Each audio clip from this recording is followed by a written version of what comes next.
नमस्कार साथियों।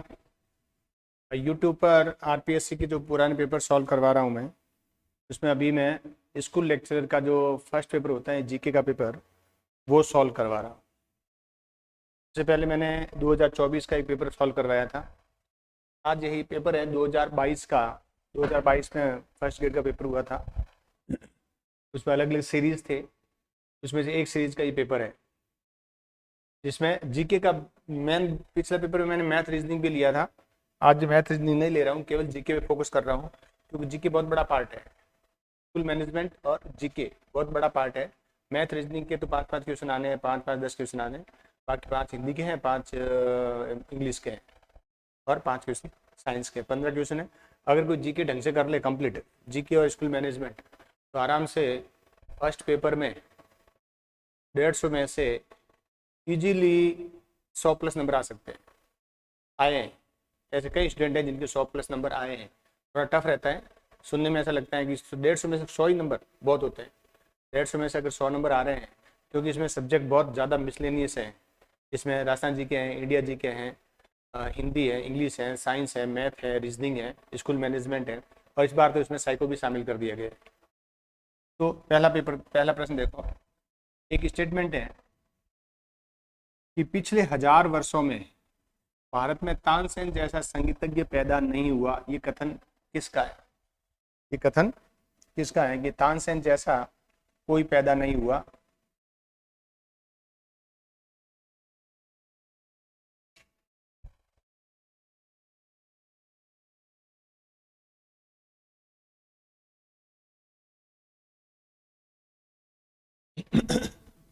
तानसेन जैसा कोई पैदा नहीं हुआ। तो इसमें आज इस बार क्या हुआ है कि आंसर सामने आ गए हैं। अपना उद्देश्य है पेपर हल करना, और पेपर हल किया, इसका आंसर तो आरपीएससी की साइट पर भी होगा, लेकिन मेरा उद्देश्य है पेपर व्याख्या सहित करना है। इसका आंसर सामने आ गए हैं। तो इसका उत्तर है अबुल फजल, यानी अबुल फजल जो अकबर का दरबारी कवि इतिहासकार था, जो नागौर का रहने वाला था। अबुल फजल और उसका एक भाई था फैजी, ठीक है। और इसके पिता का नाम था, दोनों के पिता का नाम था मुबारक शेख या शेख मुबारक था। ये अबुल फजल अकबर का दरबारी इतिहासकार था, नवरत्न में भी शामिल था। इसने अकबरनामा लिखा था, और तारीख अकबरनामा लिखा था उसने, जिसमें अकबर के लगभग राज्याभिषेक से लेकर के लगभग 30 साल तक का इतिहास में वर्णित है। वृद्ध राजस्थान, बाकी इसमें देख लो, देखो बदायूनी, ये भी अकबर का दरबारी है। फरिश्ता अकबर का दरबारी नहीं है। निजामुद्दीन अहमद है, ये भी अकबर का दरबारी है। दूसरा प्रश्न है, वृद्ध राजस्थान यानी 30 मार्च को राजस्थान दिवस मनाया जाता है, जिस दिन राजस्थान का निर्माण पूरा हो चुका था। यद्यपि राजस्थान का निर्माण तो 1 नवंबर 1956 को हुआ है पूर्ण रूप से, लेकिन अगर राजस्थान की रियासतों का देखें, राजस्थान की रियासतों के बारे में देखें, तो 30 मार्च 1949 को रियासतों का एकीकरण हो चुका था। ये प्रश्न आया हुआ है कि राजस्थान की रियासतों का एकीकरण किस वर्ष पूरा हुआ? तो किसका पूरा हुआ? 30 मार्च 1949 को हो गया था। तो उन्होंने इसमें लिखा है कि मुख्यमंत्री किसे बनाया गया? राजस्थान का पहला मुख्यमंत्री हीरालाल शास्त्री थे, पहले मुख्यमंत्री राजस्थान के, ठीक है। ये मनोनीत मुख्यमंत्री है। टीकाराम पालीवाल राजस्थान के पहले निर्वाचित मुख्यमंत्री है। पहली बार जब पहला जो विधानसभा चुनाव हुआ था, उस दौरान क्या हुआ कि जयनारायण व्यास 2 जगहों से चुनाव लड़ा, और दोनों जगहों से जयनारायण व्यास जी पराजित हो गए। तब टीकाराम जी को मुख्यमंत्री बनाया गया, राजस्थान का पहला निर्वाचित मुख्यमंत्री। फिर उपचुनाव हुआ। उपचुनाव में जयनारायण व्यास जी वापस जीते। पहली बार आ रहे थे, दोबारा जीते। तब टीकाराम पालीवाल जी को हटा करके जयनारायण व्यास को क्या बनाया? राजस्थान का मुख्यमंत्री बनाया। और टीकाराम पालीवाल को क्या बनाया? राजस्थान का उप मुख्यमंत्री बनाया।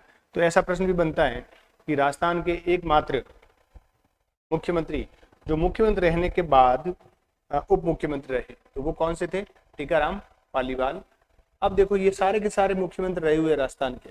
टीकाराम पालीवाल राजस्थान के पहले निर्वाचित मुख्यमंत्री, हीरालाल शास्त्री है और राजस्थान के पहले मुख्यमंत्री मनोनीत।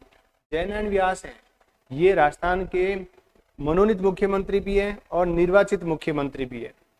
और माणिकलाल वर्मा जब संयुक्त बृहत्तर राजस्थान का निर्माण किया गया, बृहत्तर राजस्थान का, यानी जब मेवाड़ को राजस्थान में विलय कर दिया गया, उस दौरान राजस्थान के मुख्यमंत्री हैं वो माणिकलाल वर्मा को बनाए, यानी प्रधानमंत्री बनाए। उस समय पद प्रधानमंत्री होता था, उस समय पद है वो प्रधानमंत्री होता था, बाद में उसको मुख्यमंत्री किया गया। तो ये थोड़ा ध्यान रखना। हिंद स्वराज के लेखक कौन है, सबको पता है। हिंद स्वराज के लेखक है वो महात्मा गांधी है। हिंद स्वराज के लेखक है वो महात्मा गांधी हैं। महात्मा गांधी है। अब ये हिंद स्वराज पुस्तक कब लिखी गई, तो ये हिंद स्वराज पुस्तक 1909 में उस समय लिखी गई थी जब महात्मा गांधी अफ्रीका से लंदन, ब्रिटेन, यूके की यात्रा पर थे। तो समुद्री यात्रा के दौरान महात्मा गांधी ने हिंद स्वराज लिखा। इसी पुस्तक में महात्मा गांधी ने अपना संपूर्ण जो दर्शन है, सत्य अहिंसा का जो दर्शन है, वो उन्होंने प्रतिपादित किया था।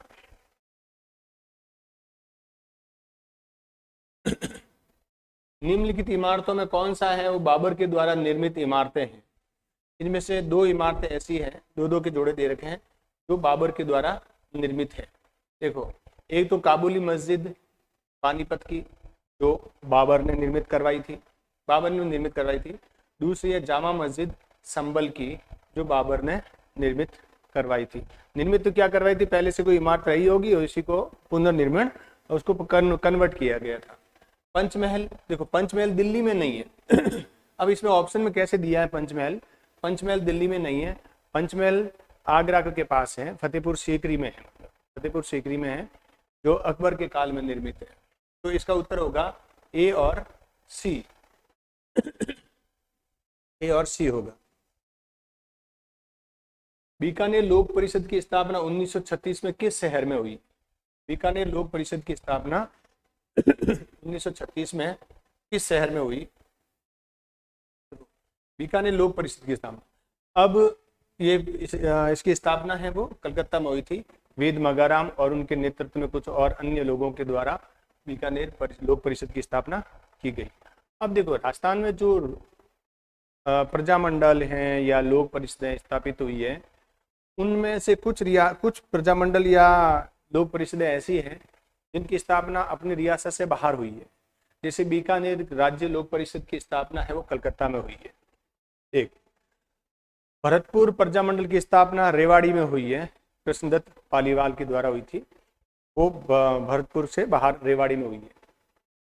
जैसलमेर प्रजामंडल की स्थापना मीठालाल जी के द्वारा जोधपुर में हुई थी। और सिरोही प्रजामंडल की स्थापना है वो मुंबई में हुई थी। सिरोही के कुछ उत्साही युवकों ने, नौजवानों ने मुंबई में उसकी स्थापना की। यद्यपि मुंबई में स्थापना की लेकिन वो सफल नहीं हुआ। बाद में गोकुल भाई भट्ट के द्वारा इसको पुनर्स्थापित किया गया था। तो ये कुछ प्रजामंडल के बारे में बताया। अब मुंबई में किसका हुआ, सिरोही प्रजामंडल की स्थापना हुई। कलकत्ता में कुछ नहीं हुआ, दिल्ली में कुछ नहीं हुआ।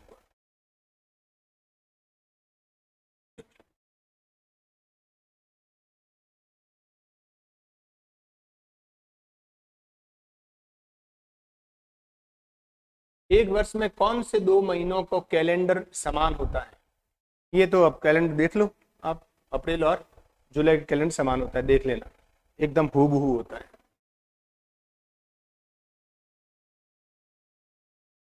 गोविंद गुरु के नेतृत्व में किस स्थान पर भील गतिविधियों का केंद्र वेदसा किस राज्य में था। इंपॉर्टेंट है, देखो किसमें था। तो जो वेदसा है, जो गोविंद गुरु स्वामी दयानंद सरस्वती है, उनके अनुयायी थे, उनके विचारों से बहुत ज्यादा प्रभावित थे। जब दयानंद सरस्वती उदयपुर गए थे तब ये उनसे मिले भी थे, शायद डायरेक्ट मिले नहीं मिले, लेकिन उनकी एक सभा में उनके प्रवचन सुने थे। गोविंद गिरी के नेतृत्व में भीलों में एक आंदोलन चला था जिसको भगत आंदोलन कहते हैं, ठीक है, भगत आंदोलन कहते हैं। वो भीलों में राजनीतिक चेतना, सामाजिक कुरीतियों को, जो असामाजिक कुरीतियां हैं उनको दूर करने के लिए चलाया गया आंदोलन है। और उनका जो केंद्र है वेदसा ये डूंगरपुर में है। यद्यपि कुछ समय तक वो ईडर में भी रहे थे गोविंद गुरु। यद्यपि सिरोही कभी नहीं गए, बांसवाड़ा में भी कुछ समय तक रहे हैं, लेकिन मुख्य रूप से डूंगरपुर और ईडर में रहे थे गोविंद गुरु, जिन्होंने एक संघ सभा की स्थापना की थी, जिसका उद्देश्य था भीलों में एकता स्थापित करना। और जो मानगढ़ धाम है डूंगरपुर में, मानगढ़ धाम है, उस मानगढ़ धाम में भी वो उन्होंने बांसवाड़ा में जो मानगढ़ धाम है वहां पर भी उन्होंने क्या किया था, वहां पर एक भीलों को आमंत्रित किया था और एक आंदोलन हुआ था जहां पर पुलिस ने गोलियां चलाई, जिसको जलियांवाला बाग कांड की तरह ही नाम दिया गया।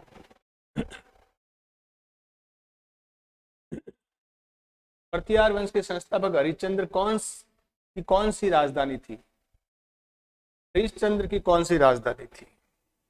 देखो, प्रतिहार वंश का संस्थापक कौन है? हरिश्चंद्र। लेकिन इनका जो सबसे बड़ा, मंडोर का सबसे बड़ा शासक कौन था? बाउग था। तो देखो, जोधपुर में रहा है, जोधपुर में शासन रहा है, लेकिन वो मंडोर में ही रहा है। माउंट आबू में प्रतिहारों का कोई भूमिका नहीं है। मेड़ता भी राजधानी रही है, जोधपुर में मंडोर राजधानी रही है। तो हरिश्चंद्र की राजधानी कौन सी थी? तो मंडोर थी, मंडोर। तो जो प्रारंभिक शासक हैं प्रतिहार वंश के, नागभट्ट फर्स्ट से पहले के, एक्चुअली क्या है, देखो, जो प्रतिहार वंश है, प्रतिहार वंश को आप ढंग से पढ़ोगे ना डिटेल में, तो आप बहुत ज्यादा कंफ्यूजन होगा। कंफ्यूजन क्या होगा कि शुरुआत में तो एक शाखा चलती है, मंडोर की शाखा, फिर आगे जाकर के ये 2 शाखाओं में बढ़ जाती है। तो जो मंडोर की शाखा चलती है, वहां पर दोनों शाखाओं का प्रभाव रहा है, दोनों शाखाओं का शासन रहा है। यानी नागभट्ट फर्स्ट है वो मंडोर में भी रहा है और मेड़ता में भी रहा है, और फिर नागभट्ट फर्स्ट से ही एक शाखा है वो दूसरे साइड में जालोर भीनमाल में गई, और वहां से फिर कन्नौज और फिर उज्जैन चली गई, उज्जैन और फिर कन्नौज चली गई थी। तो ध्यान रखना कौन सी है? मंडोर में है। मत्स्य संघ का राज प्रमुख किसको बनाया गया? देखो, अलवर, भरतपुर, धौलपुर, करौली, अलवर, भरतपुर, धौलपुर, करौली, अलवर, भरतपुर, धौलपुर, करौली, 4 रियासतों को मिलाकर 18 मार्च 1948 को मत्स्य संघ बनाया गया। इसमें 4 शासक दे रखे हैं, 4 शासकों की रियासतें दे रखी है। तो राज प्रमुख किसको बनाया था? धौलपुर को बनाया गया था। सीधा प्रश्न है, लेकिन जब ऐसे प्रश्न आते हैं तो एग्जाम हॉल में कंफ्यूज पैदा करते हैं। किसके बीच में? धौलपुर और अलवर के बीच में कंफ्यूजन पैदा होते हैं। धौलपुर के शासक थे उदयभान सिंह। उदयभान सिंह को राज प्रमुख बनाया गया था।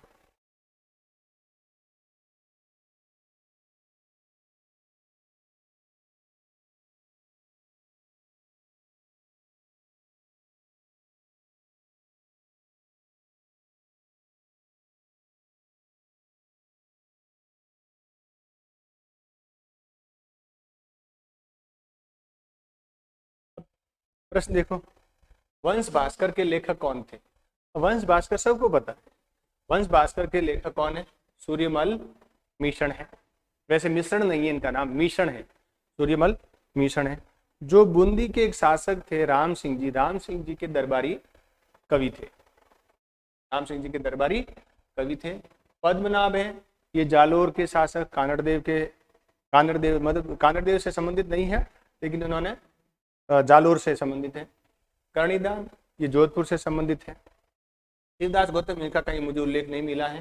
तो बस सूर्यमल मिश्रण वंश भास्कर के लेखक हैं, जिन्होंने वंश भास्कर लिखा, और इसके अलावा रामरन जाट लिखा, उन्होंने छंदमयुग लिखा, बलवंत विलास नामक किताबें लिखी। सबसे मतलब प्रारंभ में या बाल्य अवस्था में लिखी गई उनकी पुस्तक है वो रामरन जाट है, जो बाल्य अवस्था में लिखी गई थी। कई एग्जाम में पूछा वो प्रश्न है कि सूर्यमल मिश्रण की बाल्य अवस्था में, लगभग 8 या 9 साल के होंगे, उस दौरान उन्होंने किताब लिखी थी सूर्यमल मिश्रण। ये क्रांतिकारी टाइप के कवि थे, 1857 क्रांति के समर्थक थे और अंग्रेजों के कट्टर विरोधी थे। 1857 की क्रांति के समय करौली का शासक कौन था? करौली के शासक कौन थे 1857 की क्रांति के दौरान? 1857 क्रांति के दौरान करौली के शासक मदन पाल था। कौन थे? मदन पाल, ये ध्यान रखें।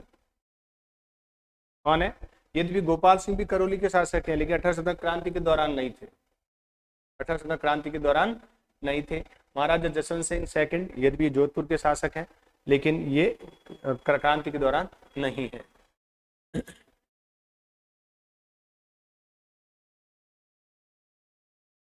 किस चौहान शासक के द्वारा अजमेर में संस्कृत पाठशाला बनाई गई, जिसे तोड़कर ऐबक ने 2.5 दिन के झोंपड़े में यानी मस्जिद में बदल दिया?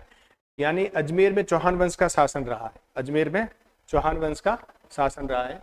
चौहान वंश के एक शासक हुए हैं विग्रहराज, विग्रहराज या बिशलदेव चतुर्थ, विग्रहराज कह दो या बिशलदेव चतुर्थ कह दो, जिनको कवि बांधव भी कहते हैं, कवियों के बंधु यानी कवियों के संरक्षक के, इसलिए कवि बांधव भी कहते हैं, ये उनकी उपाधि है। तो उन्होंने अजमेर में एक संस्कृत पाठशाला बनवाई थी, अजमेर में संस्कृत पाठशाला बनवाई थी। उस पाठशाला को ऐबक ने, जो तुर्क था, मोहम्मद गौरी का दास था कुतुबुद्दीन ऐबक, उसने उसको तोड़वा करके 2.5 दिन का झोपड़ा बनवा दिया, जो अभी अजमेर में स्थित है। अर्णोराज, अजयराज, पृथ्वीराज, ये सारे के सारे चौहान वंश के शासक हैं। अजयराज जिसने अजमेर की स्थापना की थी, अर्णोराज जिसने वरा मंदिर का निर्माण भी करवाया था और आना सागर झील का निर्माण करवाया। पृथ्वीराज चौहान, पृथ्वी के बारे में तो आप जानते ही हो सारे के सारे।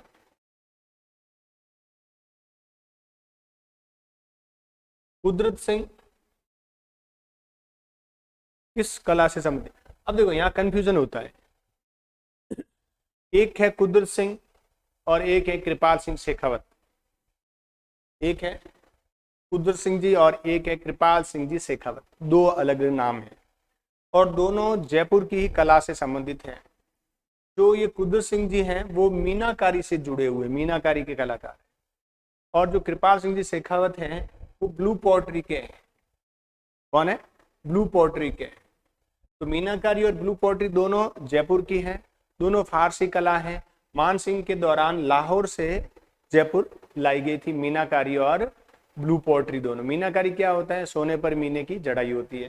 ब्लू पॉटरी क्या होती है? चीनी मिट्टी के बर्तन होते हैं, जो चीनी मिट्टी के बर्तन जो सिरेमिक तकनीकी से उनको तैयार किया जाता है, सिरेमिक तकनीकी से उनको तैयार किया जाता है और उसमें उसके ऊपर फिर नीला रंग, नीले रंग के होते हैं, इसलिए इनको ब्लू नाम दिया गया है। बंदेज, बंदेज मुख्य रूप से जोधपुर का प्रसिद्ध है, सूती कपड़े पे होता है। उस्ता कला निजामुद्दीन उस्ता है जो बीकानेर के हैं, उस्ता कला बीकानेर की है, ध्यान रखना। उस्ता कला में क्या होता है? ऊंट के खाल पर चलते फिरते, ऊंट पे ऊपर नहीं। सामान्यतः कहीं जो बड़े बड़े टीचर, जो विद्वान हैं, जो अपने ज्ञान से बहुत ज्यादा लबालब भरे हुए हैं, वो ये बताते हैं कि ऊंट के जो बालों की कटाई होती है, बालों की कटिंग होती है, उसको उस्ता कला कहते हैं। नहीं, उसको उस्ता कला नहीं कहते हैं। उस्ता कला है, उस्ता कला सोने और चांदी के पानी के, यानी सोने और चांदी के झोल से किया जाने वाला चित्रांकन है, जो ऊंट की खाल पर होता है। पहले रॉ चित्र बनाया जाता है, कच्चा चित्र बनाया जाता है, फिर उसमें उसकी बहुत लंबी प्रोसेस है। जितनी तरीके से मैं बता रहा हूँ इतना सरल नहीं है, मैंने आंखों से देखी है ब्लू पॉट, ये उस्ता कला कैसे तैयार होती है। एक एक तस्वीर, कम से कम एक एक छोटी छोटी तस्वीर, फीट बाई फीट की भी अगर कोई चीज लें अपन की हुई तो कम से कम 60-70 हज़ार की होगी, फीट बाई फीट की। ये बहुत पहले की बात बता रहा हूँ, अब तो और ज्यादा महंगी हो गई होगी, सोना इतना महंगा है। सोने को रासायनिक तरीके से, सोने को हमने पानी में बदलते हैं और फिर उससे उसकी पेंटिंग की जाती है। ठीक है, तो ये थोड़ा ध्यान रखना। उस्ता कला बीकानेर की है और बीकानेर के शासक थे महाराजा अनूप सिंह जी। उनके काल में उस्ता कला को बढ़ावा मिला। उस्ता कला ये गुरु शिष्य परंपरा पर आधारित है, यानी उस्ताद, जो चित्रकार, मेन चित्रकार होते थे, उसको उस्ताद कहते थे। उसी आधार पर इसका नाम रखा गया उस्ता कला। ये भी मुगल शैली है, मुगल से ही बीकानेर में आई थी। राम सिंह, राय सिंह जी के काल में आई थी वैसे प्रारंभिक तो, लेकिन अनूप सिंह जी के काल में इसका सर्वाधिक विकास हुआ था। शिकागो विश्व धर्म में कब भाग लिया? स्वामी विवेकानंद जी ने शिकागो में जो विश्व धर्म सम्मेलन हुआ था, सितंबर 1893 में इन्होंने इसमें भाग लिया था।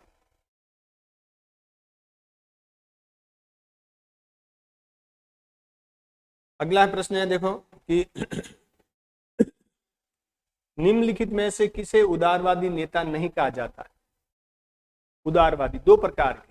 1885 में कांग्रेस की स्थापना हुई। कांग्रेस की स्थापना के बाद कांग्रेस में दो विचारधारा बन गई, एक गर्म दल, एक नरम दल। एक को कहते उदारवादी कहते हैं एक को अनुदारवादी कहते हैं, एक को मॉडरेट कहते हैं, एक को एक्सट्रीमिस्ट कहते हैं।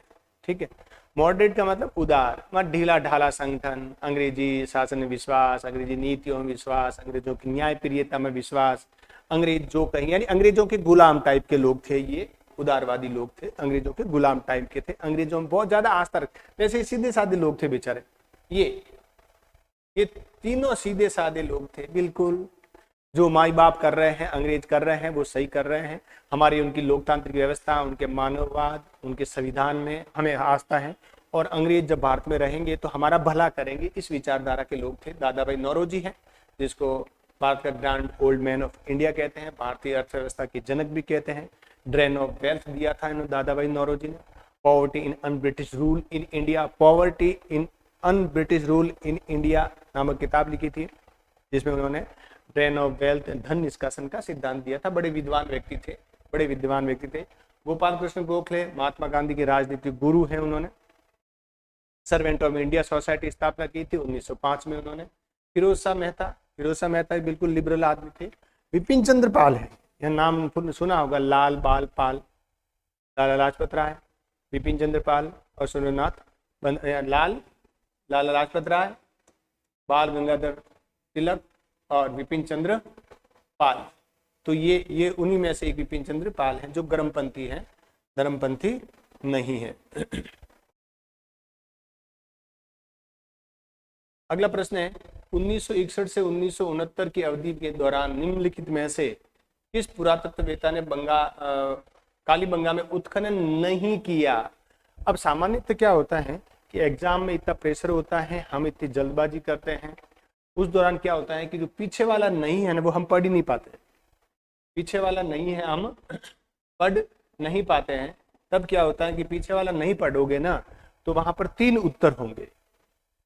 जैसे अगर मैं यहाँ पे नहीं पढ़ूं कि नहीं है यानी संबंधित हैं, तो इसमें बीबी लाल भी है, बीके थापर भी है और एमडी खरे भी है, और हम जल्दबाजी में इतने खुश हो जाते हैं कि इतना आसान प्रश्न है, हम सीधा OMR शीट में जाएंगे और 2 नंबर को बोला कर देंगे, जबकि वो उत्तर गलत है। इसे पूछा नहीं है, तो RC अग्रवाल नहीं है। ये इसमें है यहाँ से गणेश्वर संस्कृति से जुड़े हुए हैं, ये वहाँ पर आहार संस्कृति से भी जुड़े हुए हैं। बीबी लाल है, बीके थापर है, MD खरे है, HD सांकलिया है। MD खरे, बीके थापर और बीबी लाल और HD सांकलिया, ये सारे के सारे हैं वो कालीबंगा के उत्खनन से हैं।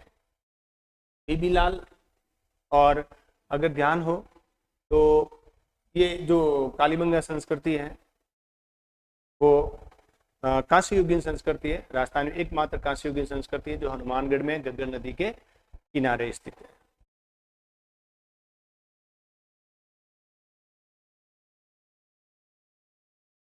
इस शब्द में उपसर्ग का प्रयोग नहीं हुआ है। अब देखो, जब भी उपसर्ग या प्रत्यय बनाओ तो दोनों शब्द को अलग अलग करो, तो दोनों का एक अर्थ निकलना चाहिए, तब तो वो सही है, वरना गलत है। देखो, हम सफर, दोनों हम और सफर, यानी ऐसे व्यक्ति जो साथ साथ यात्रा कर रहे हैं, साथ साथ चल रहे हैं, दोनों आपस में संबंधित हैं। हम सफर। हम उम्र, यानी एक ही उम्र के। हम लोग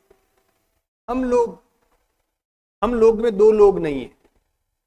हम लोग में 2 लोग, सॉरी 2 लोग तो हैं, लेकिन उनका आपस में कोई संबंध नहीं है। हम लोग एक भीड़ भी हो सकती है कि हम लोगों की ये इच्छा है, तो ये सारी भीड़ है।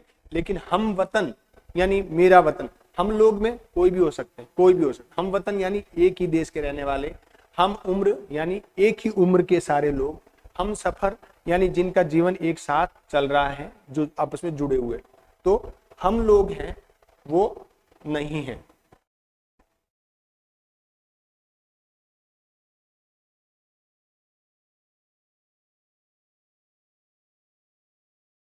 किस विकल्प में परस्पर विलोम शब्द नहीं है? किस विकल्प में परस्पर विलोम शब्द नहीं, यानी ऑपोजिट नहीं है, ऑपोजिट नहीं है। देखो, आह्लाद विषाद ऑपोजिट है। अतिथि अतिथे ऑपोजिट है। उग्र अग्र पश्चिम आगे पीछे। उद्यत उग्र, ये दोनों एक ही शब्द है। ये विलोम शब्द नहीं है, ये विलोम शब्द नहीं है। निम्नलिखित में से किस विकल्प में सभी शब्द शुद्ध हैं? सभी शब्द शुद्ध है, विकल्प में से सभी शब्द शुद्ध हैं। सीमांत गलत है, सीमांत ऐसे थोड़ी होता है, सी बड़ा आता है। श्रीमती, वैमनस्य, विरहणी, लोकेशणा, महात्म्य, ये गलत है। महात्म्य नहीं होता है, महात्म्य होता है। रविंद्र, प्रतिद्वंदी, ये भी गलत है। ठीक है, तो कौन सा शुद्ध है? तो वैमनस्य और विरहणी, वैमनस्य और विरहणी शब्द है वो शुद्ध है।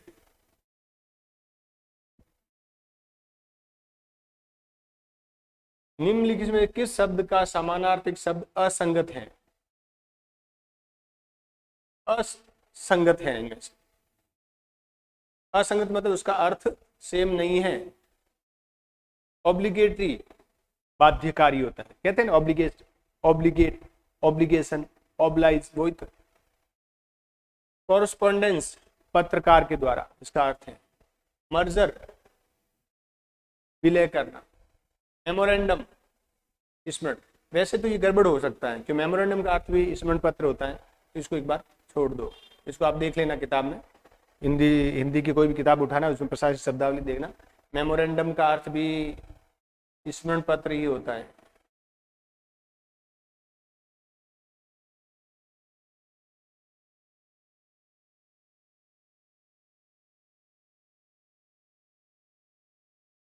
किस शब्द में सही संधि विच्छेद नहीं है?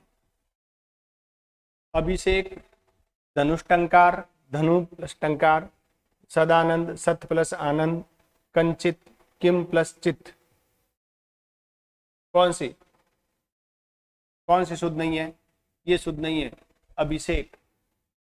क्योंकि देखो, संधि विच्छेद करोगे ना, तब उसका सार्थक शब्द होना चाहिए, कोई ना कोई उसका सार्थक, दोनों जो विच्छेद करोगे दोनों के अर्थ निकलने चाहिए।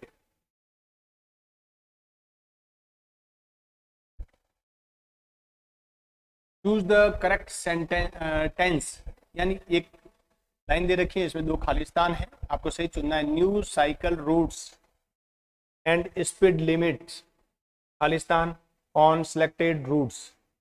क्या कह रहा है? न्यू साइकिल रूट, जो नए साइकिल का जो रूट है वो क्या किया? Has been built, is built, are being built या हैव बीन बिल्ट। ये हैव बीन बिल्ट और क्या कर दिया गया है? Speed limits have been reduce on selected routes. चौथा होगा प्रेजेंट परफेक्ट है ये। अब देखो, संपुष्टि को आपको क्या करना है? संपुष्टि को का इंग्लिश अर्थ बताना है, इंग्लिश अर्थ बताना है। अब देखो, ये शब्दावली है, शब्दावली आपको क्या करना है कि जो प्रश्न आए हुए हैं ना शब्दावली के, स्कूल लेक्चर के लिए, पटवारी में, ग्राम सेवक में, एसआई में प्रशासित शब्दावली आती है, तो उनमें क्या करना, जो प्रश्न आए हुए हैं ना पुराने, वो कर लो, आपके प्रश्न आ जाएंगे। तो संपुष्टि या प्रतिपुष्टि का अर्थ होता है कोरोबोरेट, कोरोबोरेट का अर्थ होता है संपुष्टि या प्रतिपुष्टि। Identify the correct preposition for the blank if you want to go abroad. इसका एक टेंस दे रखा है, सेंटेंस दे रखा है, उसमें आपको प्रीपोजिशन भरना है। क्या भरना है? प्रीपोजिशन भरना है, प्रीपोजिशन भरना है आपको। क्या भरना है? Preposition. If you want to go abroad, यदि आप बाहर जाना चाहते हो, अब्रॉड जाना चाहते हो, you must be position of valid passport, you must be at, before, through या इन आएगा। Must be in position of valid passport. At तो ऊपर आता है, इन का अंदर आपके पास ऐसा होना चाहिए, इसमें वैलिड पासपोर्ट के अंदर होना चाहिए। बिफोर पहले और थ्रू यानी इन आएगा इसका।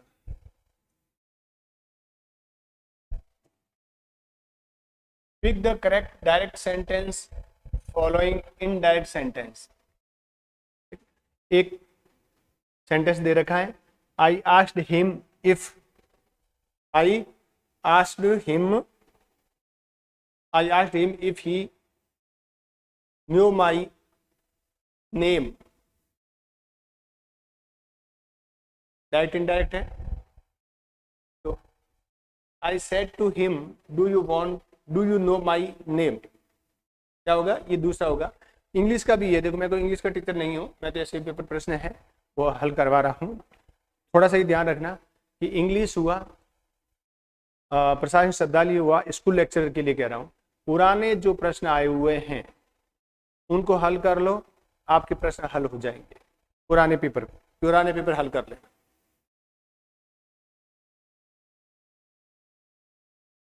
कोविड महामारी के दौरान, लॉकडाउन के दौरान रेडियो द्वारा शिक्षा उपलब्ध करवाने हेतु राजस्थान सरकार की स्कूली शिक्षा विभाग द्वारा कौन सी योजना लागू की गई?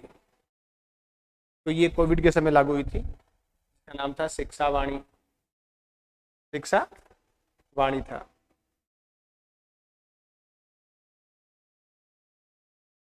हाल ही में भारतीय स्टार्टअप पिक्सल ने, भारत का स्टार्टअप है जिसका नाम है पिक्सल कंपनी है, मस्क के स्पेस एक्स फॉल्कन 9 रॉकेट सहित अपने पहले पूर्णतया व्यावसायिक उपग्रह को लॉन्च किया। उस उपग्रह का नाम क्या है? इंपॉर्टेंट है, दोबारा पूछ सकते हैं। ये है तो करंट का उस समय का, लेकिन ये करंट आज भी करंट ही है। करंट मतलब हिस्ट्री बन चुका है वैसे तो ये, लेकिन इम्पोर्टेंट है क्योंकि वो अभी कई बार आपने देखा होगा अपने स्पेस में भी कि रात को एक लंबी रेलगाड़ी की तरह चमकती हुई है, कोई गाड़ी जाती हुई दिखती है रेलगाड़ी की तरह, वो एलन मस्क का ही सैटेलाइट है जिसका नाम है शकुंतला, जिसका नाम शकुंतला है। विश्व का सबसे बड़ा सोलर पार्क भड़ला स्थित है, ये सबको पता है, भड़ला जोधपुर में स्थित है। ये पहले भड़ला था, अब भड़ला नहीं है, अब ये थोड़ा चेंज हो गया है, अब पूगल हो गया है। अब नया जो बजट आया था उसके अनुसार पूगल हो गया है, पूगल बीकानेर में।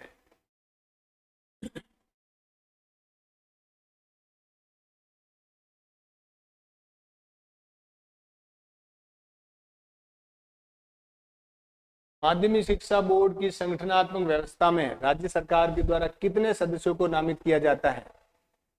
राज्य सरकार के द्वारा, इंपॉर्टेंट है, स्कूल मैनेजमेंट का है, राज्य सरकार के द्वारा 17 सदस्य नामित किए जाते हैं। 17 सदस्य नामित किए जाते हैं।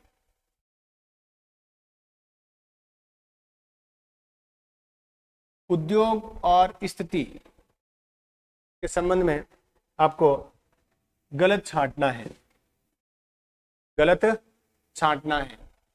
सोडियम सल्फेट डीडवाना में है, नमक से बनता है। ग्लास धौलपुर में है। उर्वरक गडेपान में है, कोटा में है गडेपान। वाटर मीटर जयपुर में है, भिवाड़ी में नहीं है। कहाँ पर है? जयपुर में है, भिवाड़ी में नहीं है। वाटर मीटर हुआ या बिजली मीटर हुआ, सारे के सारे भिवाड़ी जयपुर में मिलेंगे, जयपुर में मिलेंगे। पाली में भी है लेकिन मुख्य रूप से जयपुर में है। निम्नलिखित में से कौन सा हार्मोन पादप वृद्धि को रोकता है? यानी पौधे बहुत ज्यादा वृद्धि कर रहे हैं तो उनको रोकने के लिए कौन सा काम आता है? तो ये जिबरलिन, ऑक्सिन, इथाइलिन, ये तो वृद्धि हार्मोन है, कोई फूल दे रहा है, कोई पुष्प दे रहा है, कोई फल दे रहा है। एब्सिसिक अम्ल है, ये रोकता है, ये रोकता है पादपों में वृद्धि को रोकता है।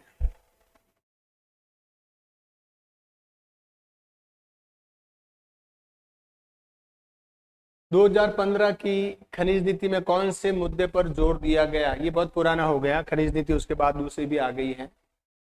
इसमें शून्य अपशिष्ट है। अपशिष्ट का मतलब खनिज खनन के दौरान कम से कम अपशिष्ट निकले।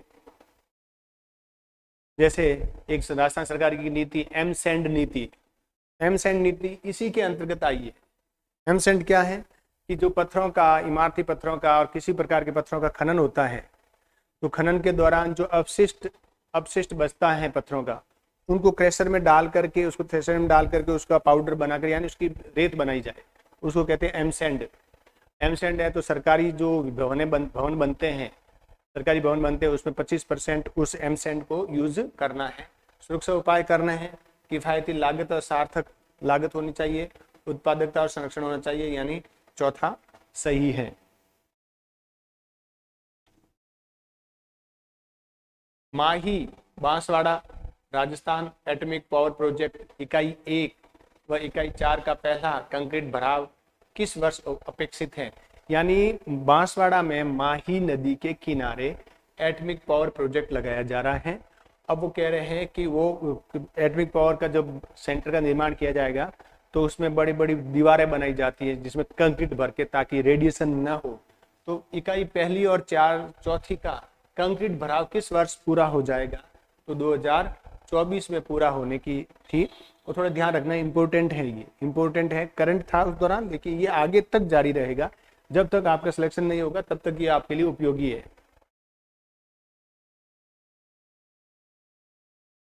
प्रोपेनॉन एक 3 कार्बन यौगिक है जिसमें क्रियात्मक समूह होते हैं। अब ये साइंस का है, मेरा साइंस के कोई संबंध नहीं है। इसका उत्तर कीटोन होगा। आप तो बस मैं आपको एक प्रश्न बता रहा हूँ, साइंस के ऐसे प्रश्न हैं और साइंस के भी प्रश्न रिपीट हो सकते हैं।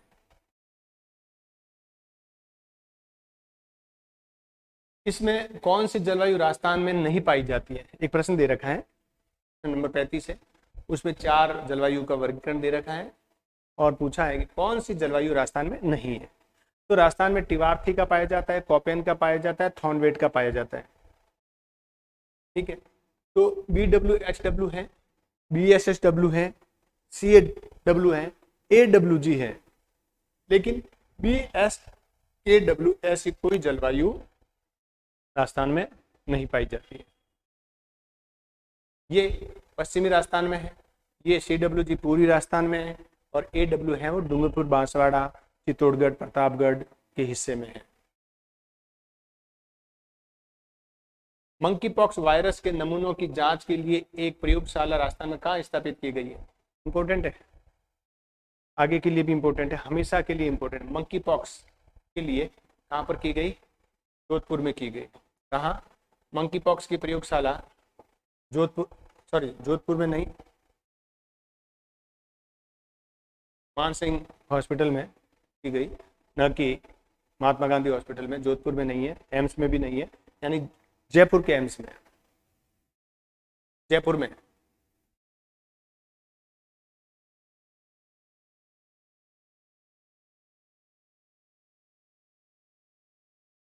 शैक्षिक प्रबंधन कार्यों में सम्मिलित है, शैक्षिक कार्य प्रबंधन में सम्मिलित है बजट निर्माण, आलेखन, निर्णयन, नियंत्रण, सारे हैं,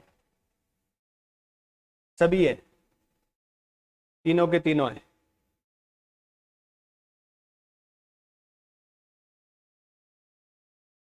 चौथे खेलो इंडिया यूथ खेलों में राजस्थान ने कुल कितने पदक जीते?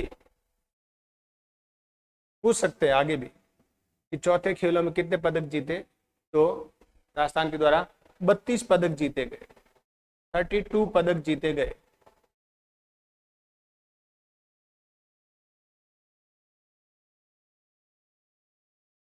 हाल ही में प्रदान किए गए तीसरे राष्ट्रीय जल पुरस्कार 2022, उस समय का करंट 2022 का करंट है, जिसमें राजस्थान से को कौन सा स्थान प्राप्त हुआ? राजस्थान को दूसरा स्थान प्राप्त हुआ था। ये थोड़ा पुराना हो गया है, लेकिन मना नहीं है पूछने के लिए, क्योंकि इंपोर्टेंट क्वेश्चन थे वही पूछे गए हैं, लेकिन थोड़ा सा आप छोड़ सकते हो। तीसरे राष्ट्रीय में दूसरा स्थान था राजस्थान का। निम्नलिखित में से कौन सी शैक्षिक पर्यवेक्षण की विशेषता नहीं है? शैक्षिक पर्यवेक्षण की विशेषता नहीं है। मैत्रीपूर्ण और प्रजातांत्रिक बिल्कुल है। औपचारिक मात्र, शिक्षण अधिगम प्रक्रिया में सुधार लाना, संपूर्ण शैक्षणिक संरचना का विकास करना, ये नहीं है, औपचारिक मात्र नहीं है। शैक्षिक पर्यवेक्षण औपचारिक मात्र नहीं है, बल्कि मैत्रीपूर्ण होता है, लोकतांत्रिक होता है, शिक्षण अधिगम प्रक्रिया में सुधार लाने के उद्देश्य से होता है और संपूर्ण शैक्षणिक संरचना का विकास होता है इसमें।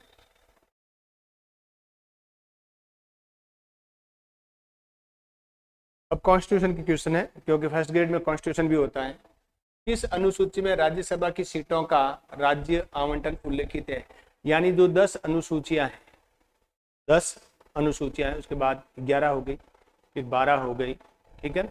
पहले 8 थी, फिर 9 हुई, फिर 10 हुई, फिर 11 और 12। पहले 8 थी, संविधान बना तब 8 थी, फिर 9वीं बनी। जिस 9वीं अनुसूची में कोई भी प्रावधान डाल दे तो फिर उसको कोई छू नहीं सकता। फिर दल बदल के लिए 10वीं अनुसूची बनी, दल बदल के लिए 10वीं अनुसूची बनी। 11वीं अनुसूची पंचायती राज और नगरीय शहरी और ग्रामीण और नगर के लिए 11वीं और 12वीं अनुसूची। टोटल कितनी अनुसूचियां हैं? 12वीं। तो राज्यसभा की सीटों का बंटवारा कि प्रत्येक राज्य में, हर राज्य में राज्यसभा की सीटें कितनी कितनी होगी, उसका निर्धारण चौथी अनुसूची में। कितनी अनुसूची में? चौथी में। 8वीं में भाषा है, 10वीं में दल बदल है, दल बदल पता ही होगा। 3/4 से कम अगर कोई भी व्यक्ति, कोई भी सदस्य है, पार्टी मेंबर अगर दूसरी पार्टी में चले जाते हैं तो फिर वो दल बदल माना जाता है।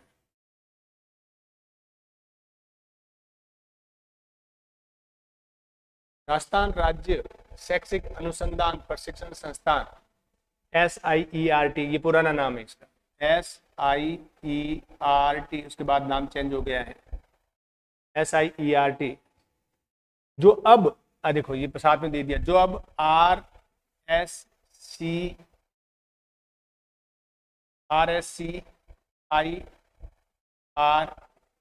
हो गया है। RSCE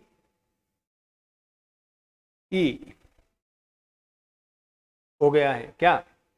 RSCERT हो गया है। तो ये नाम किस वर्ष बदला? तो इसकी स्थापना कब हुई सर? नहीं, इसकी स्थापना किस वर्ष हुई? यानी इसकी SIERT जो अब RSCERT हो गया, तो 11 नवंबर 1978 को इसकी स्थापना हुई थी।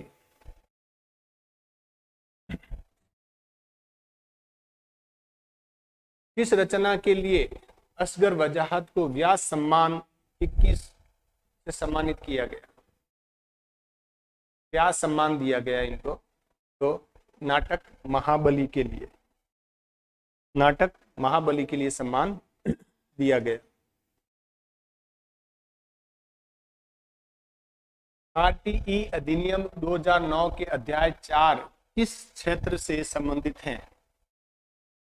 इंपॉर्टेंट है, ये ध्यान रखना। जो स्कूल लेक्चरर रीट की, सेकंड ग्रेड की, फर्स्ट ग्रेड की तैयारी कर रहे हैं उनके लिए वेरी इंपॉर्टेंट है कि जो RTE का अधिनियम है, राइट टू एजुकेशन एक्ट जो 2009 का है, उसमें जो अध्याय 4 है उसका संबंध किससे है? उसका संबंध है विद्यालय और शिक्षकों के उत्तरदायित्व से है। विद्यालयों और शिक्षकों के उत्तरदायित्वों से है।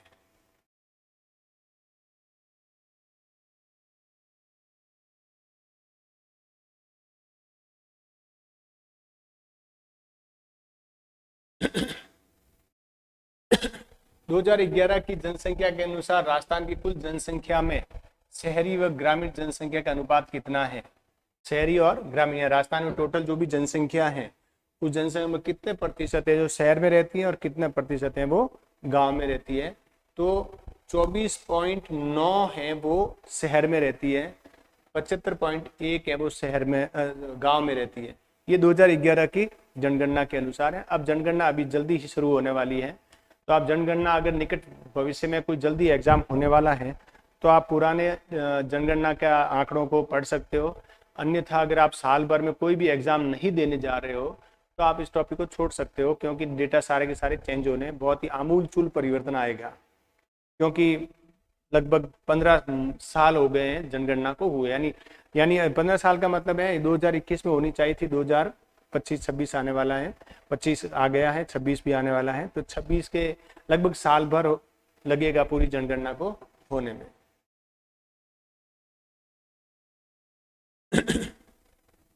State initiative for quality education.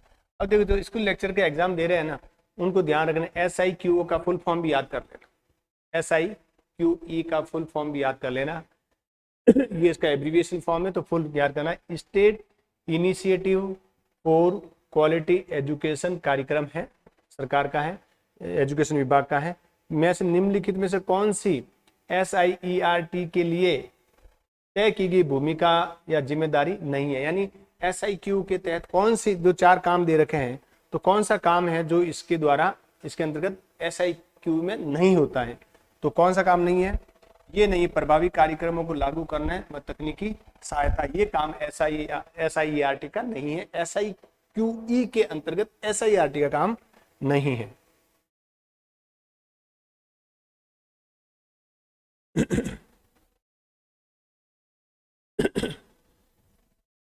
सूची 1 और सूची 2 दी गई है।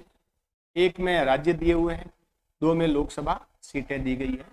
उसमें से आपको देखना है कौन सा सुमेलित है या मत कौन सा सुमेलित नहीं है, तो आपको इसको सुमेलित करना है, सुमेलित करना है। तो देखो एक चीज ध्यान रखना, इसमें राजस्थान और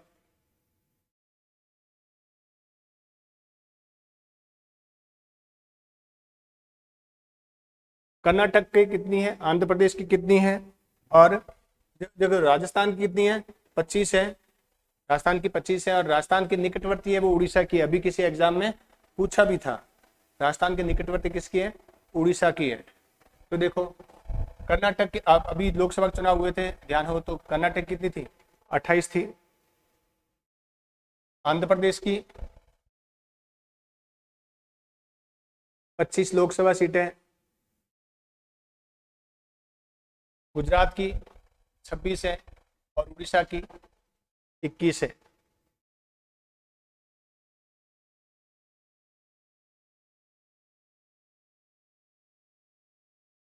अग्नि 4, इसका हाल ही में भारत ने परीक्षण किया। ये क्या है?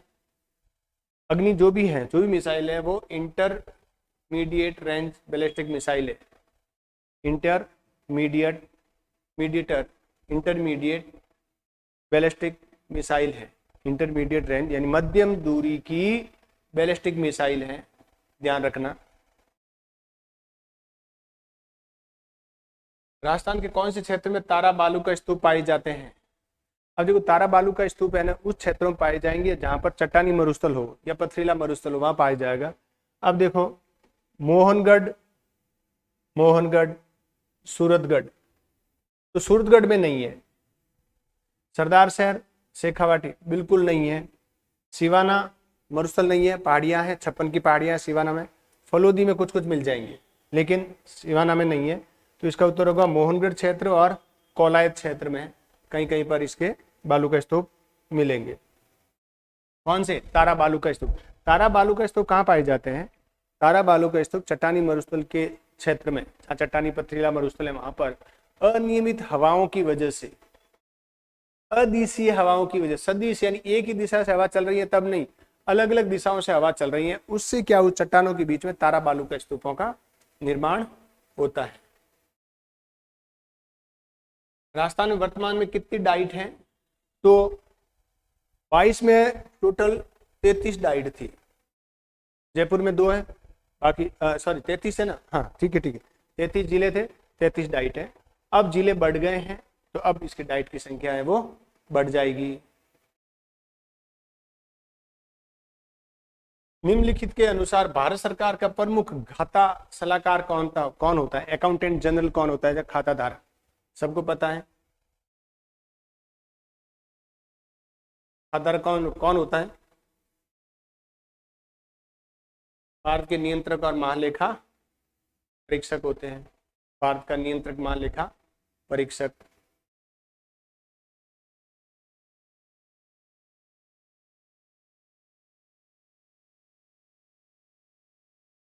भारत का कौन सा बायोस्फीयर रिजर्व नहीं है? Biosphere reserve, total biosphere reserve है वो 18 है। पंचमढ़ी है मध्य प्रदेश में, कच्छ है गुजरात में, पन्ना है मध्य प्रदेश में, फूलों की घाटी नहीं है, ये उद्यान है, वैली ऑफ फ्लावर ये नहीं है।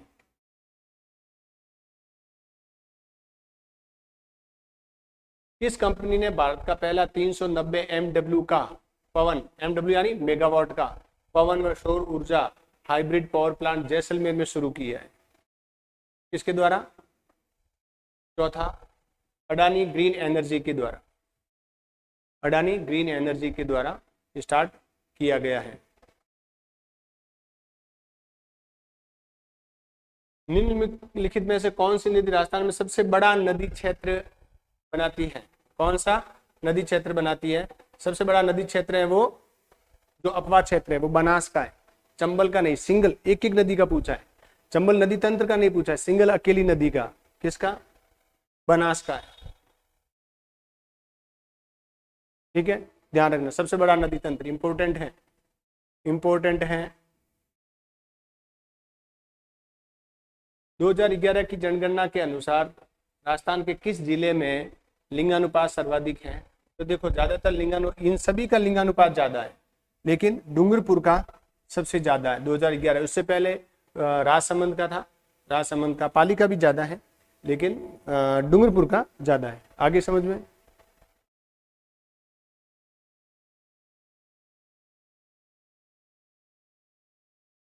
भारत के राष्ट्रपति के निषेधाधिकार शक्ति के बारे में कौन सा कथन गलत है? यानी वीटो पावर के संबंध में कौन सा कथन गलत है? राष्ट्रपति राज्य व्यवस्थापिका द्वारा पारित ऐसे विधेयकों को अनुमोदन करने से इनकार कर सकता है जो राज्यपाल के द्वारा उनके अनुमोदन के लिए आरक्षित रखे गए हैं। बिल्कुल कर सकता है। राष्ट्रपति ऐसे विधेयकों को राज्य की व्यवस्थापिका द्वारा पुनर्विचार करने के लिए राज्यपाल को निर्देशित कर सकता है। यानी राज्यपाल के पास आरक्षित रखा, राज्यपाल ने उसको राष्ट्रपति के पास भेजा, राष्ट्रपति महोदय ने उनको मना कर दिया और वापस राज्यपाल के पास भेजा और कहा कि तुम वापस इसको देखो। इन दोनों लाइनों में, दोनों ऑप्शन में यही कहा गया है, दोनों ऑप्शन में। यानी राष्ट्रपति कोई भी विधेयक को इनकार कर सकता है, दोनों में एक ही बात कही गई है। यदि व्यवस्थापिका, राज्य की व्यवस्थापिका विधानसभा विधेयक को वापस राष्ट्रपति के पास भेजता है, वापस दोबारा, तो उसके पास विधेयक को अनुमोदित करने के अलावा कोई विकल्प नहीं रह जाता है। नहीं, एक ध्यान रखना, अगर राज्य विधानमंडल के द्वारा कोई विधेयक पास किया गया है और वो विधेयक राज्यपाल महोदय के पास भेजा है और राज्यपाल महोदय ने उसको, उस विधेयक को राष्ट्रपति के लिए आरक्षित कर दिया है और वो विधेयक राष्ट्रपति जी के पास चला गया है और राष्ट्रपति उसको अनुमति देने के बजाय वापस मना कर दिया और वापस राज्यपाल के पास लौटा दिया और कहा कि जाओ और वापस विधानसभा में उसको वापस पुनर्विचार के लिए लौटा दो। ठीक है, हो गया। अब राज्यसभा ने क्या किया, विधानसभा ने क्या किया, उस विधेयक को पुनः पारित करके राज्यपाल महोदय के पास भेजा। राज्यपाल महोदय अब उसको पास नहीं करेंगे क्योंकि अब वो वापस कहाँ जाएगा? राष्ट्रपति महोदय के पास जाएगा। अब राष्ट्रपति महोदय उसको अनुमति देने के लिए भी बाध्य नहीं है। यानी राज्य विधानसभा के द्वारा पारित कोई भी विधेयक को राष्ट्रपति महोदय कभी भी पारित करने के लिए बाध्य नहीं है। राज्य व्यवस्थापिका के द्वारा पारित विधेयक को सीधे अनुमोदित नहीं करने की शक्ति राष्ट्रपति को दरअसल राज्यपाल के माध्यम से ही प्राप्त है। बिल्कुल सही है। विधानसभा ने पारित किया, राज्यपाल के पास गया, राज्यपाल के द्वारा फिर राष्ट्रपति महोदय के पास जाएगा, न कि सीधा जाएगा।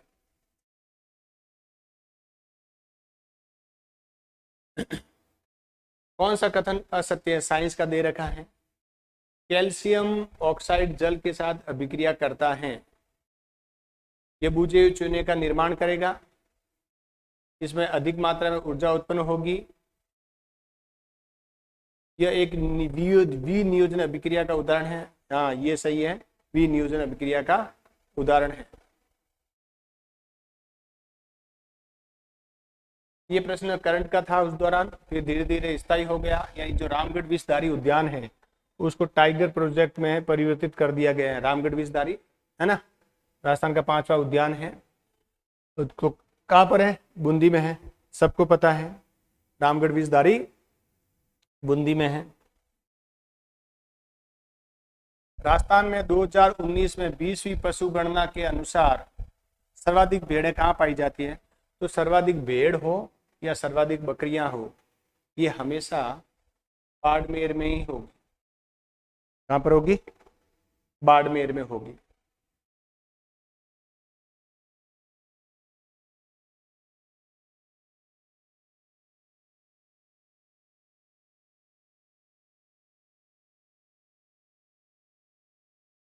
कौन सा विश्व धरोहर में नहीं है? गागरोन का किला विश्व धरोहर में, जयपुर का जो पुराना शहर है वो विश्व धरोहर में है। कुंभलगढ़ का किला विश्व धरोहर में, जैसलमेर का किला विश्व धरोहर में, गागरोन का किला विश्व धरोहर में, रणथंभौर का किला विश्व धरोहर में, चित्तौड़ का किला विश्व धरोहर में, जैसलमेर का किला विश्व धरोहर में। हल्दी घाटी विश्व धरोहर में शामिल नहीं है।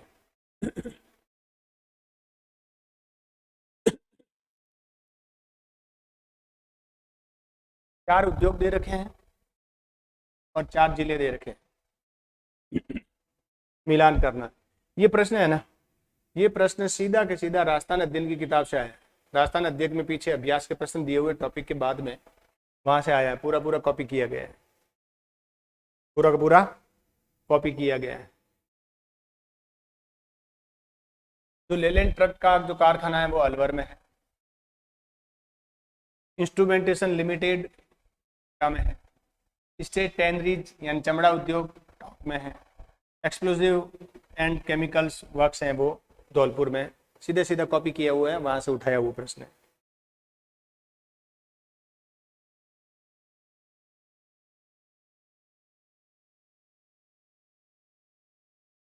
निम्नलिखित में से कौन सी प्रजातांत्रिक नेतृत्व की विशेषता नहीं है? कौन सी प्रजातंत्र की विशेषता नहीं है? एक नहीं है। यह परोपकारी उद्देश्य तथा बिना किसी पुरस्कार की लालसा से शासित होता है। बात तो सही है। सिस्टम तो यही कहता है कि लोकतंत्र में नेतृत्व बिना किसी लालच के होता है। लोकतंत्र का सिस्टम तो ये परंपरागत रूप से अगर पवित्र साधन साध्य दोनों को पवित्र मान लें तो लोकतंत्र जो शासन प्रणाली है उसमें जो लीडर होता है, लीडर की ये विशेषता होती है कि उसमें कोई लालच नहीं होता है, जबकि ऐसा अब नहीं है। हर काम लालच से होता है। यदि सारे लालची नहीं है लेकिन मैक्सिमम लालची मिलेंगे। अन्य व्यक्तियों का कल्याण इसका मुख्य लक्ष्य होता है। बिल्कुल सही है, अन्य व्यक्तियों का कल्याण इसका मुख्य लक्ष्य होता है, बिल्कुल सही है। लेकिन धीरे धीरे भ्रष्टाचार की वजह से खुद का ही कल्याण इसका एकमात्र लक्ष्य बन चुका है, वो है ना। चलो बाद में बताएंगे। लोकतांत्रिक नेता समूह के उस्ताद के रूप में सेवा देते हैं, न कि कर्ता के रूप में। ये कथन गलत है। उस्ताद थोड़ी होता है, प्रधान सेवक के रूप में होते हैं, ये कथन गलत है। प्रजातांत्रिक नेता अप्रत्यक्ष सलाह और स्वयं उदाहरण प्रस्तुत कर निर्णयों को निष्पादित करने कार्य को सुनिश्चित करते हैं, बिल्कुल सही है।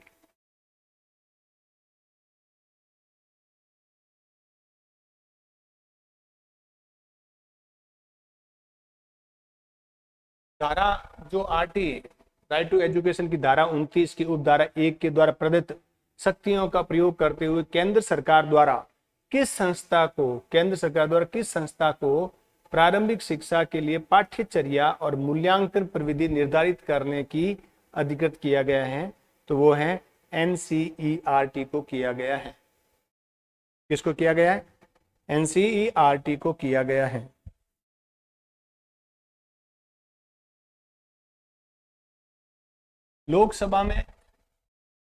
लोकसभा के गठन के बारे में निम्नलिखित में से कौन सा कथन सही है, उसमें से चुनना है आपको। लोकसभा की अधिकतम सदस्य संख्या 552, बिल्कुल सही है। वर्तमान में लोकसभा सदस्यों की संख्या 542 है। ठीक है, देखते हैं, साथ देखते हैं। लोकसभा में राज्यों की सदस्यों की संख्या 530 से अधिक नहीं हो सकती। लोकसभा में आरक्षित सीटों की संख्या 131 व 83 है, गलत है। अनुसूचित जातियों के लिए 48 और 83 अनुसूचित जातियों के लिए और 48 अनुसूचित जनजातियों के लिए है। तो इसका उत्तर है वो 1 और 3 यानी ए और सी होगा, यानी 530 होगा, 530 होगा, यानी ये कथन सही है। और 530, ये 542 नहीं है, ये 543 होना चाहिए। अगर यह 43 हो जाता तो ये सही हो जाता। तो पहला और यानी तीसरा उत्तर सही है, ए और सी। तो ये 2022 का कॉलेज स्कूल लेक्चर का फर्स्ट पेपर था। जीके के क्वेश्चन ठीक थे, इसमें ज़्यादा टफ वाले नहीं थे, एवरेज पेपर था। राजस्थान का कम वेटेज था, राजस्थान के इतिहास कला संस्कृति से कम प्रश्न आए हैं इसमें, भारत के संदर्भ में ज़्यादा आए हैं, भूगोल के भी कम ही आए हैं राजस्थान के। ठीक है, तो इसी प्रकार मैं अभी सारे के सारे करीब 8-10 पेपर हैं जो फर्स्ट ग्रेड के हैं वो करवाऊंगा। 2 हो गए हैं और 6-7 और होंगे। अगर इसी प्रकार के और भी अगर टेस्ट ज्वाइन करने हैं तो आप मेरे ऐप पे जा सकते हो, अपनी book app Google play store पर मिल जाएगा आपको, वो डाउनलोड करो उसको, और वहाँ पर कोई भी चीज़ समझ में नहीं आए तो मेरे नंबर दे रखे हैं यूट्यूब के नीचे, जो डिस्क्रिप्शन में मेरे नंबर दे रखे हैं, आप कांटेक्ट कर सकते हो। जहाँ आपको कोई प्रॉब्लम होगी सॉल्व हो जाएगी। और ये इस प्रकार के मैं आरपीएससी के सारे पेपर आपको कंटिन्यू करवाऊँगा।